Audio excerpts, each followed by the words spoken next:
కాగా శరీర స్వభావము గలవారు దేవుని సంతోషపరచనేరరు. దేవుని ఆత్మ మీలో నివసించి ఉన్న ఎడల మీరు ఆత్మ స్వభావము గలవారే కాని శరీర స్వభావము కలవారు కారు. ఎవడైనను క్రీస్తు ఆత్మ లేనివాడైతే వాడాయన వాడు కాడు.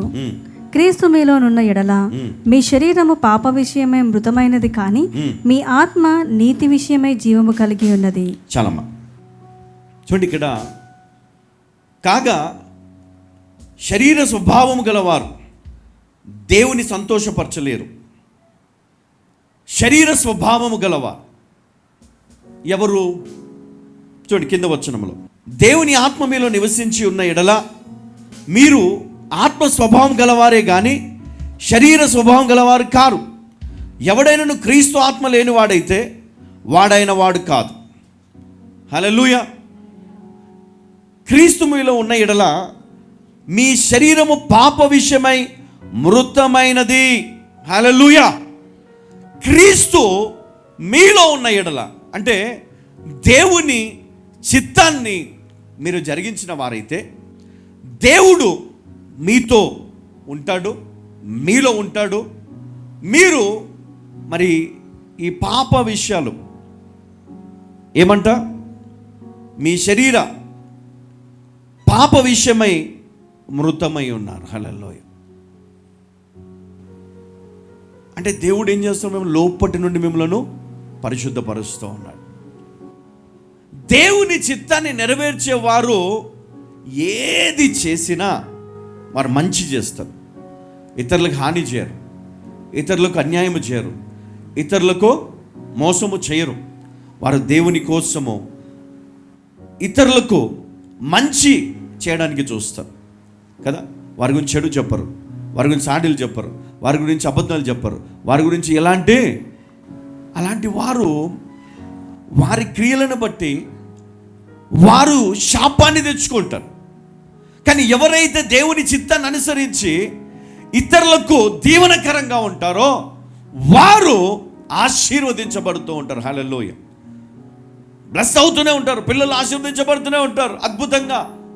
వారి ఉద్యోగ విషయంలో, చదువు విషయంలో, మరి కుటుంబంలో, మరి వ్యాపారంలో, అన్నిటిలోనూ వీరు దీవించబడుతూ ఉంటారు. ఎలా దీవించబడతారు? దేవుని యొక్క మాట ద్వారా.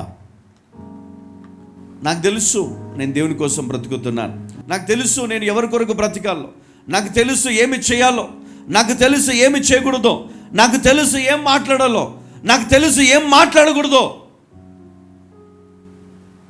కదా. ఎవరు చెప్తారు ఈ మాట? యేసుక్రీస్తు ఆయన జ్ఞానముతో నింపబడిన వాడై ఆ విధంగా జీవించి దేవుని చిత్తాన్ని నెరవేర్చాడు శరీరము ద్వారా కదా. ఆయన పాపము చేయలేదు. ఎందుకు చేయలేదు? ఆయన శరీరము పాప విషయమై మృతము. ఎందుకంటే దేవుడు ఆయనను పరిశుద్ధపరిచాడు. పరిశుద్ధపరిచి పరిశుద్ధాత్మతో ఆయన నింపి ఆ పరిశుద్ధమైన శరీరము, ఆ పరిశుద్ధమైన రక్తము మన పాపములను తుడిచివేయడానికి అది అర్హత కలిగి ఉన్నదని దేవుడు ఆయనను మన కొరకు వధించి మన పాపములను ఆయన కొట్టివేశాడు. ఇప్పుడు నువ్వు నీతిమంతుడవు కాబట్టి నువ్వు ఇప్పుడు ఎలా జీవించాలి అంటే నీతిమంతునిగా బ్రతకాల. అప్పుడు దేవుడు నీ తరతరములను కూడా ఆయన కాపాడుతాడు. హల్లెలూయా, హల్లెలూయా. అప్పుడు నువ్వు ఏం చేస్తావు? దేవుని సంతోషపరచగలుగుతావు. ఎందుకు? శరీర స్వభావం గలవారు దేవుని సంతోషపరచలేరు కాబట్టి. శరీర స్వభావమును విడిచి ఇదిగో దేవుని ఆత్మ మూలముగా వాక్యానుసారమైనటువంటి జీవితాన్ని నువ్వు జీవించినప్పుడు దేవుడు నిన్ను ఘనపరుస్తాడు. హల్లెలూయా, హల్లెలూయా. చూడండి హెబ్రీ 11:6. విశ్వాసము లేకుండా దేవునికి ఇష్టడయ్యుట అసాధ్యము. చూడండి ఇక్కడ విశ్వాసము లేకుండా దేవుణ్ణి మనము ఘనపరచలేము, సంతోషపరచలేము. అందుకనే విశ్వాసము లేకుండా దేవునికి ఇష్టడయ్యుట అసాధ్యము అన్నాడు. నువ్వు దేవుని ఘనపరచాలంటే నీకేముండాలి? ఫెయిత్. దేవుని నువ్వు సంతోషపరచాలంటే నీకేముండాలి? విశ్వాసం ఉండాలి. దేవుని కోసం దృఢమైన సంకల్పము మనం కలిగి ఉంటే తప్పకుండా దేవుడు ఆ శక్తిని, ఆ ఓర్పును, ఆ విశ్వాసమును మనకిస్తాడు. హల్లెలూయా.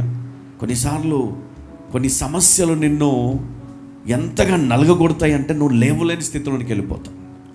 అది అప్పులు కావచ్చు కదా, ఆర్థిక సమస్యలు కావచ్చు, వ్యాధి కావచ్చు, మనుషుల మాటలు కావచ్చు కదా, ఇంట్లో భార్యాభర్తల మధ్యలో సమాధానం లేకపోవడము, లేదా నువ్వు ఏది మాట్లాడినా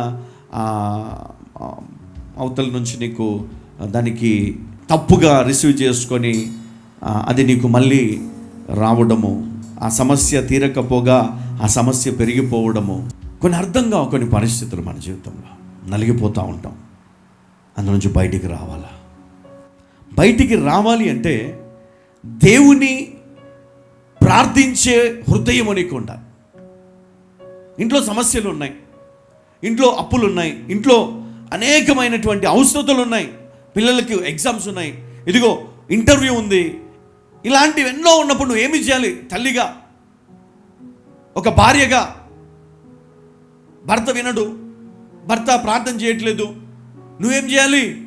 ప్రార్థించు, మొరపెట్టు, దేవునికి సమయాన్ని ఇవ్వు, కన్నీటి ప్రార్థన చెయ్యు, ఉపవాస ప్రార్థన చెయ్యు, దేవుని దగ్గర మొరపెట్టు, దేవుడు వింటాడు. కొన్నిసార్లు పరిస్థితులు మారాలంటే నువ్వు సమయం ఇవ్వాలి దేవునికి. కొన్నిసార్లు పరిస్థితులు మారాలంటే దేవునికి నువ్వు సమయం ఇచ్చి దేవుని చిత్తాన్ని నువ్వు తెలుసుకోవాలి, దేవుని వాక్యాన్ని నువ్వు వినాలి. టైం ఇవ్వండి వాక్యానికి.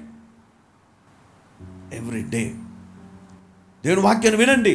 దేవుడు బోధిస్తాడు, దేవుడు నిన్ను బలపరుస్తాడు, దేవుని పరిస్థితిని మారుస్తాడు. అందుకనే విశ్వాసము లేకుండా దేవునికి ఇష్టం అసాధ్యము. దేవా, ఇదిగో నేను ప్రార్థిస్తున్నాను, నువ్వు ఈ యొక్క పరిస్థితిని మారుస్తావని నమ్ముతున్నాను, నా పిల్లలకు ఉద్యోగం ఇస్తావని నమ్ముతున్నాను, వారు పాస్ అవుతారని నమ్ముతున్నాను, నా భర్త మారుతాడని నమ్ముతున్నాను, ఇదిగో ఈ యొక్క ఇబ్బందుల నుంచి నేను బయటకు వస్తానని నమ్ముతున్నాను.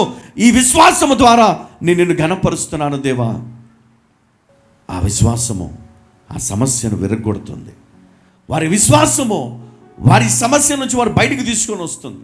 అలాంటి విశ్వాసం సంపాదించుకుంటే దేవుడు నీ స్వరం వింటాడు. హల్లెలూయా.